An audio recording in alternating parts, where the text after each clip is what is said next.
بزرگوں، دوستوں، بھائیوں، اللہ اور اس کے محبوب رسول صلی اللہ علیہ وآلہ وسلم کے شہدائیوں، انشاءاللہ تعالی آج بھی شب معراج کو یا واقعہ معراج کو ہم پیش کریں گے قرآن و سنت کی تعلیمات کی روشنی میں، اور یہ ہم دیکھیں گے کہ بنیادی طور پر اللہ سبحانہ تعالیٰ نے اس واقعے میں ہمیں کیا کیا انکشاف جو ہے ہم تک پہنچائے، کن باتوں کو ضروری طور پر خیال کرنے کی تاکید فرمائی۔ تو اس حوالے سے جو سب سے پہلا نقطہ ہے وہ یہ ہے کہ اللہ سبحانہ تعالیٰ نے واقعہ معراج کے ذریعے سے انسانوں کو اور بالخصوص مسلمانوں کو یہ بتانا چاہا کہ اللہ کے نزدیک کوئی کام ناممکن ہرگز نہیں ہے۔ دنیا کے لوگ چاہے جتنے مرضی وہ عقل کے گھوڑے دوڑائیں، زمین آسمان کے کلامے ملائیں، وہ جس چیز کو ناممکن سمجھتے ہو، اللہ سبحانہ تعالیٰ کے نزدیک وہ کام نہایت ہی آسانی کے ساتھ اور ہر طور پر ممکن ہوتا ہے۔ تو شب معراج جو واقعہ معراج کے ذریعے سے اللہ سبحانہ تعالیٰ نے ایک تو یہ میسج دیا کہ جس چیز کو تم لوگ ناممکن سمجھتے ہو، ہم نے اس کو ممکن کر کے دکھا دیا۔ اور دیکھو کیسے اپنے محبوب رسول صلی اللہ علیہ وآلہ وسلم کو ہم نے زمین سے آسمان کا سفر کرایا۔ پہلے تو زمین میں ہی جو 2000 کلومیٹر کا لمبا سفر تھا اس کو چند سیکنڈ میں کروا دیا۔ آج کے دور میں بھی جبکہ سائنس نے بہت ترقی کر لی ہے، کوئی ایسی وہیکل، کوئی ایسی گاڑی ایجاد نہیں ہوئی ہے جو کہ 2000 کلومیٹر کا سفر چند سیکنڈ میں یا ایک منٹ میں طے کر پائے، لیکن اللہ سبحانہ تعالیٰ نے 1400 سال پہلے یہ کر کے دکھوا دیا، اور پھر اس سے بڑھ کر آسمانوں کا سفر بھی کرا دیا۔ ہم سب کے نزدیک، لوگوں کے نزدیک تو ناممکن ہے، لیکن اللہ کے نزدیک یہ ممکن ہے، اور اللہ تعالیٰ نے اس کو ثابت کیا۔ دوسری بات، اللہ سبحانہ تعالیٰ نے ہم کو یہ بتانی چاہیے کہ جب یہ واقعہ ہوا تھا تو اس سے پہلے حضور صلی اللہ علیہ وسلم کو اعلان نبوت کیے ہوئے تقریباً 11 سال ہو چکے تھے، اور اس دوران حضور علیہ السلام اور ان کے ساتھیوں پر، ان کے رفقائے کار پر، ان کے صحابہ پر رفتہ رفتہ زمین تنگ کرتی جا رہی تھی، اور حالات بہت زیادہ کسے جا رہے تھے، اور ان کی زندگی میں بہت زیادہ مشکلات، مسائل، پریشانیاں تھیں۔ معاشرتی بائیکاٹ ہی نہیں تھا بلکہ ذہنی اذیتیں بھی دی جاتی تھی، اور جب کسی کو بھی جتنا کسی کا زور چلتا تو وہ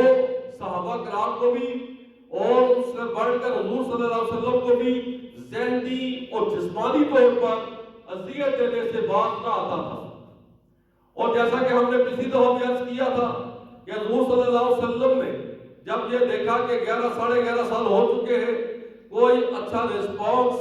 یہاں سے نہیں مل پا رہا قریش مکہ کی جانب سے، تو وہ سفر طائف کیا۔ اور آپ سب جانتے ہیں کہ سفر طائف میں ہمارے پیارے نبی کریم صلی اللہ علیہ وسلم کے ساتھ جو ماجرا پیش آیا، جو تاریخ کا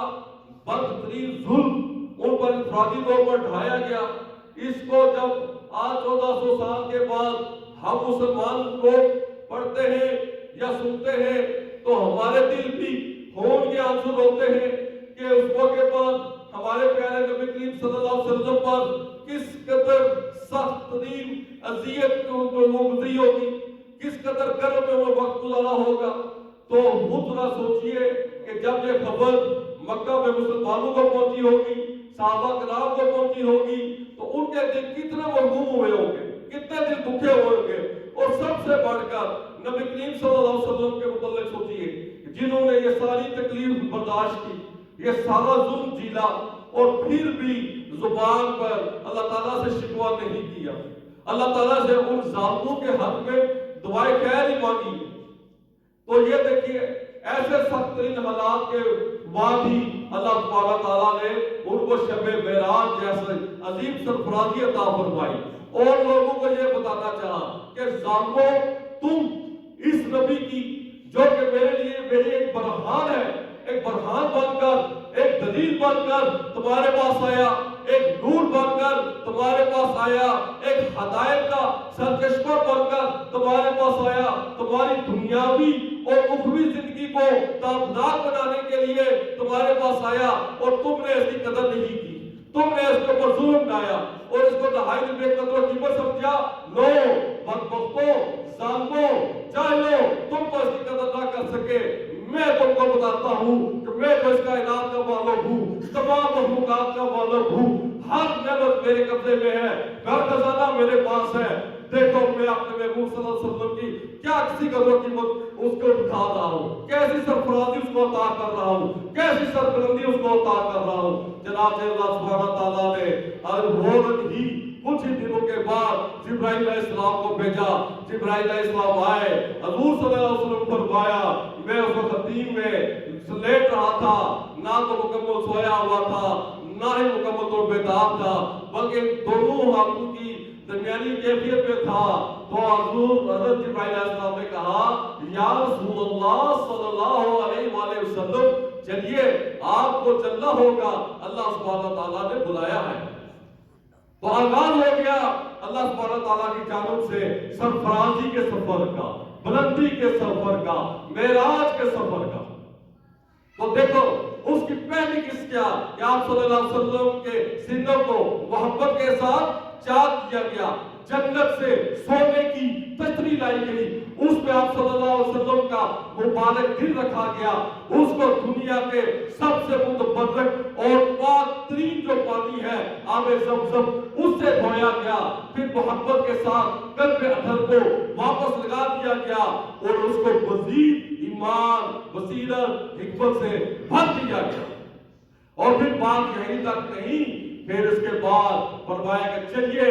اب ہم نے مزید سفر کرنا ہے، اور پھر ایک جنت سے گھوڑا لایا گیا جس کا رنگ سفید نہایت خوبصورت، اس کو بٹھا کر سوار کیا گیا، جس کی رفتار اتنی تیز تھی جہاں وہ دیکھتا تھا وہاں اس کا پہلا قدم بڑھتا تھا۔ پھر آپ سب جانتے ہیں کہ آپ صلی اللہ علیہ وسلم کو مدینہ طیبہ میں 2 نفل ادا کروائے گئے، پھر اس کے بعد 2 نفل پورے سینہ میں ادا کروائے گئے، پھر 2 نفل بیت الرحم میں جہاں عیسیٰ علیہ السلام پیدا ہوئے ادھر ادا کروائے گئے، اور پھر 2 نفل مسجد اقصیٰ میں جہاں تمام انبیاء علیہ السلام موجود تھے ان کی امامت کرانے کے بھی آپ صلی اللہ علیہ وسلم کو سعادت عطا فرمائی۔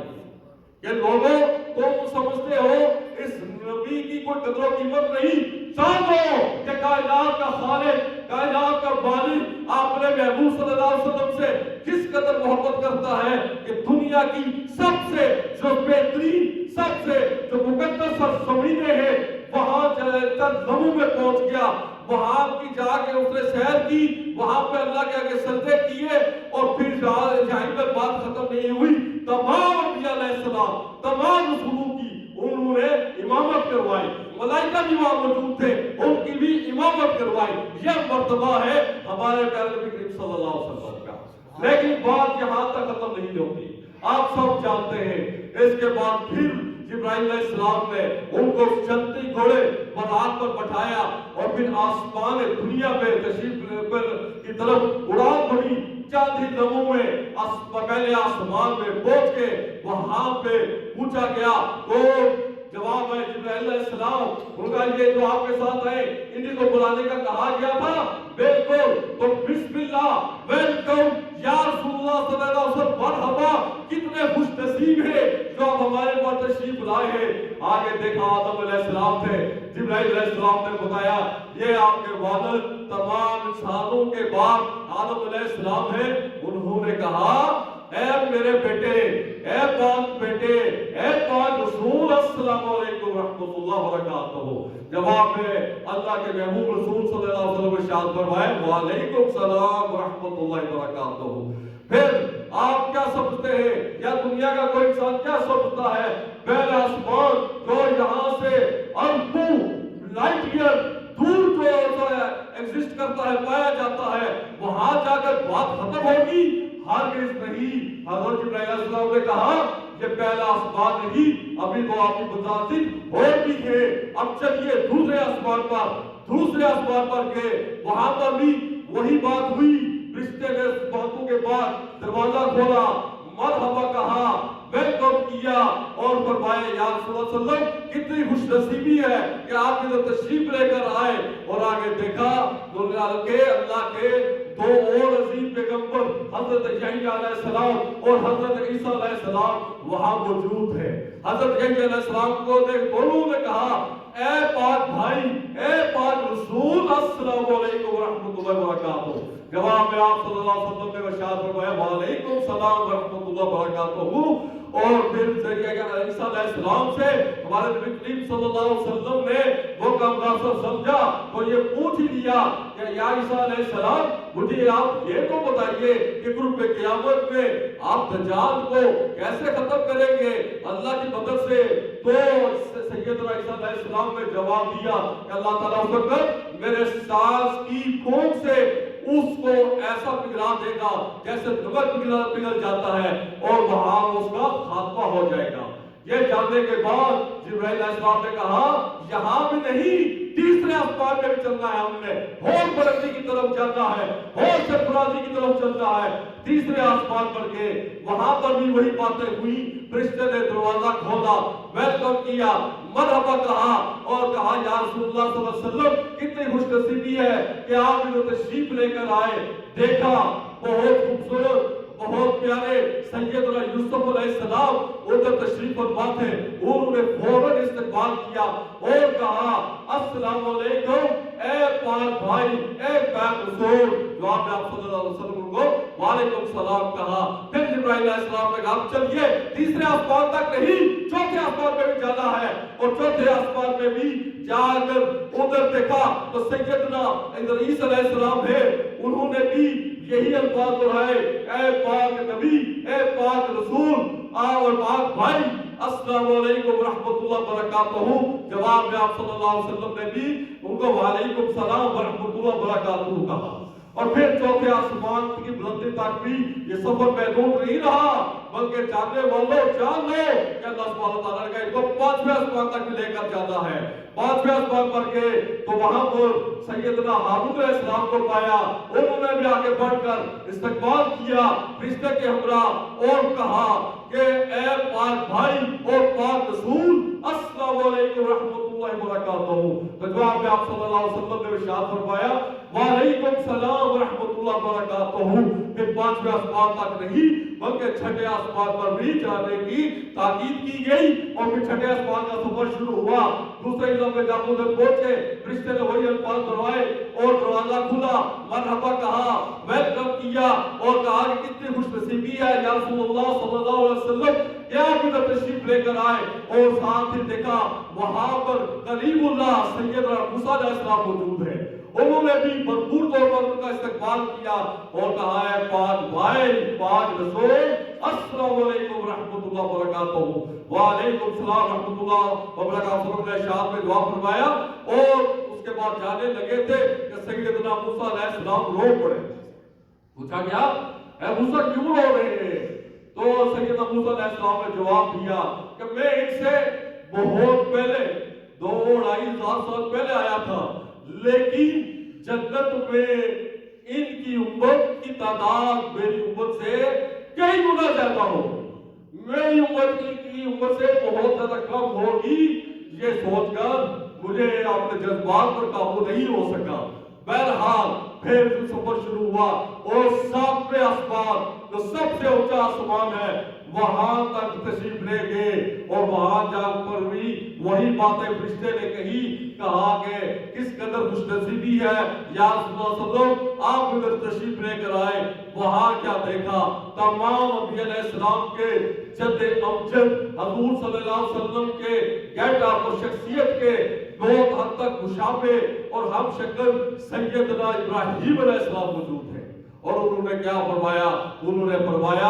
اے پاک بیٹے اور پاک رسول، السلام علیکم ورحمۃ اللہ وبرکاتہ۔ وعلیکم السلام ورحمۃ اللہ وبرکاتہ کہا، اور حضرت ابراہیم علیہ السلام سے گرم جوشی سے ملے، اور پھر حضرت ابراہیم علیہ السلام نے ارشاد فرمایا کہ اے اللہ کے رسول، اے بیٹے میری جانب سے اپنی امت کو سلام کہنا، اور یہ کہنا کہ جنت کی جو سرزمین ہے وہ بہت انخیز ہے، اور یہاں کا پانی بہت چینی اور میٹھا ہے۔ تم دنیا کی زمین پر ایمان کی فصل کے بیج بو، تقویٰ اور اللہ کی محبت اور اس کے رسول کی فرمانبرداری کے بیج بو، اور جنت میں اس فصل کو جا کے کاٹو۔ اس سے بہترین فصل آپ کو دنیا کی زندگی میں نہیں ملنے والی۔ اور پھر اس کے بعد سدرۃ المنتہا کی طرف پھر سفر شروع ہو گیا۔ فلک بلند نبیوں میں ہے، نام ہے ان کا، فلک سے اونچا ہے مقام ہے ان کا۔ سدرۃ المنتہا پہ بھی چلے گئے ہمارے اور آپ کے پیارے رسول امین حضور علیہ الصلوۃ والسلام۔ وہاں جا کر ہمارے آپ سب کے رب العالمین اللہ سبحانہ و تعالیٰ سے ان کو ملاقات کو یہ شرف ملا، ایک نور کے پردے میں، ایک نور کے حجاب میں۔ اللہ سبحانہ تعالیٰ نے فرمایا اے محبوب رسول صلی اللہ علیہ وآلہ وسلم، ہم نے آپ کے لیے اور آپ کی امت کے لیے 50 نمازوں کا تحفہ دیا ہے، اور سورۃ البقرہ کا آخری رکوع یا بعض روایات کے مطابق جو آخری 2 آیات ہیں یہ تحفہ پیش کی جا رہی ہیں۔ کیا آپ کو قبول ہے؟ حضور صلی اللہ علیہ وسلم نے آخری سے جواب دیا اے اللہ تعالیٰ سر تسلیم خم کرتا ہوں، بالکل قبول ہے۔ اور پھر اس طرح کی گفتگو کے بعد وہ واپس ہو لیے تھے کہ حضرت موسیٰ علیہ السلام نے چھٹے آسمان پہ روک دیا اور کہا کہ نہیں، آپ نے 50 نمازوں کا اگر وعدہ لیا ہے تو اس پر آپ اللہ تعالیٰ سے تکلیف کروائے۔ اور آپ سب جانتے ہیں وہ واپس گئے، تکلیف کروائی، 40 ہو گئی، پھر واپس گئے تو موسیٰ علیہ السلام مزید تکلیف کروائے تو 30 ہوگی، اس طرح کرتے کرتے 5 ہوگی۔ جب 5 ہوئی تو موسیٰ علیہ السلام نے اس پر بھی کمی کا مطالبہ کیا، تو اللہ کے پیارے رسول صلی اللہ علیہ وسلم فرمایا مجھے اب شرمندگی محسوس ہوتی ہے بات اللہ تعالیٰ سے کمی کا کہنے کی، اس لیے میں اب مزید نہیں کہہ سکتا، میں اب مزید نہیں کہہ سکتا۔ اب میرے بھائیوں، بات جہاں تک تو محدود نہیں کہ اللہ نے اپنے محبوب صلی اللہ علیہ وسلم کو 7 آسمانوں تک کی بلندی تک نہیں لے کر گئے، بلکہ سب سے بلند مقام سدرۃ المنتہا، جس درخت پہ سونے کے پھل لگے ہوئے تھے جو کہ مٹی کے مٹکے کی طرح کے تھے، جس کے پتے ہاتھی کے کانوں کی سے مشابہ تھے، بہت خوبصورت بہت بڑا درخت تھا جس کی جڑیں اور نچلا تنا 6 آسمان میں تھا، اور اوپر والا اس کی بلندیاں 7ویں آسمان سے بھی اوپر تھی۔ وہاں ان کو یہ فیض ملا کہ اللہ سبحانہ تعالیٰ سے ملاقات بھی ہوئی۔ اس کے بعد واپسی میں جبرائیل علیہ السلام کو بھی دیکھا جو کہ پوری اپنی اصل حالت میں تھے، جن کا اس وقت پورا قد جو کہ زمین سے لے کے آسمان کے برابر ہائٹ ہو سکتی ہے، اس کے برابر ان کا قد، اور مشرق سے مغرب تک ان کا دائیں اور بائیں کندھا، اتنی اصل حالت ان کو دیکھا۔ اور پھر اللہ سبحانہ تعالیٰ نے ان کو جنت کی سیر بھی کروائی، جنت کے نظارے بھی کروائے، اور وہاں پہ آپ صلی اللہ علیہ وسلم نے یہ دیکھا کہ ایک شخص ہے کہ بہت ہی بٹک کر چل رہا ہے، مستی کے ساتھ چل رہا ہے۔ پوچھا یا جبرائیل یہ کون ہے؟ تو جبرائیل علیہ السلام نے جواب دیا یا رسول اللہ یہ آپ کا وہ امتی ہے۔ تو جب راستے سے چلتا تھا تو راستے میں موجود جو رکاوٹیں ہوتی تھی، جو پتھر ہوتے تھے، جو کانٹے ہوتے تھے، ان کو بغیر کسی کی تاکید کے خود سے ہٹا دیا کرتا تھا، راستوں کو صاف رکھا کرتا تھا۔ تو آج اللہ تعالیٰ نے اس کو یہ صلہ دیا کہ وہ جنت میں بھٹک بھٹک کر جا رہا ہے۔ پھر اس کے علاوہ آپ صلی اللہ علیہ وسلم کو آپ کا محل بھی دکھایا گیا، اور پھر ایک آہٹ کی بھی آواز سنی، بار بار سنی، جیسے کوئی ساتھ ساتھ چل رہا ہے۔ پوچھا یہ کس کے قدموں کی آہٹ کی آواز ہے؟ تو جبرائیل علیہ السلام نے کہا یہ آپ کے غلام، آپ کے صحابی سیدنا بلال رضی اللہ تعالیٰ عنہ کے قدموں کی آہٹ کی آواز ہے، جو جب چلتے تو زمین پر ہیں، لیکن اللہ تعالیٰ کو ان کا چلنا، ان کا عبادت، ان کا تقوی، ان کی آپ سے محبت اس قدر محبوب ہے کہ ان کے قدموں کے آہٹ کی آواز ساتویں آسمان پر آتی ہے۔ میرے بھائیوں، آپ یہ دیکھیے اللہ سبحانہ تعالیٰ نے کیسی عظیم سرفرازی عطا فرمائی، کیسی عظیم ترین بلندی عطا فرمائی، کیسے عظیم ترین تحفے عطا فرمائے، نماز کا تحفہ عطا فرمایا۔ اور آج ہم امت کو دیکھیں، جو حضور صلی اللہ علیہ وسلم کے نزدیک سب سے قابل فخر عبادت ہے وہ نماز ہے۔ حضور صلی اللہ علیہ وسلم کی مبارک آنکھوں کی جو ٹھنڈک ہے وہ نماز ہے۔ اور اس وقت امت مسلمہ، امت محمدیہ کتنے ہی تعداد میں اس فرض کو باقاعدگی کے ساتھ ادا کر رہی ہے۔ یہ حقیقت ہم پر جب اشکار ہوتی ہے تو ہمارے سر شرم سے جھک جاتے ہیں۔